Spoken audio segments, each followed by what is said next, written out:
интеллигентная и очень успешная курдская община. Ведь именно здесь, в нашем городе, зародилось научное курдоведение, наука, изучающая в Европе курдов и курдскую культуру. При Екатерине Великой академик Паллас, впервые составляя словарь всех наречий, включил туда 276 курдских слов. И с этого момента в Петербурге развивается курдоведение, которое было обогащено потом трудами Петра Герха, Августа Жабы, академика Арбели, Мара, Фреймана, Владимира Федоровича Минорского.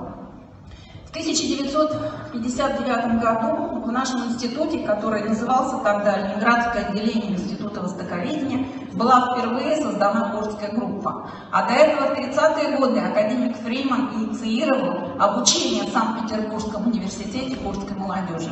И отрадно, что сейчас в Санкт-Петербурге становится все больше и больше студентов из Курдистана. Они приезжают сюда, учатся в университетах, воспринимают русскую культуру, такие качества, как отвага, смелость, готовность в любом деле отдавать себе без остатка, гореть и на войне, и в труде. И очень радостно, что здесь, в этом зале, сейчас присутствует очень много молодежи и очень много детей. Это означает, что обновление продолжается, продолжается весна. И я сегодня еще раз хочу поздравить, пожелать вам крепкого здоровья, успехов во всех ваших делах и начинаниях, чтобы ваши близкие, ваши дети были всегда счастливы и всегда вас радовали. Спасибо.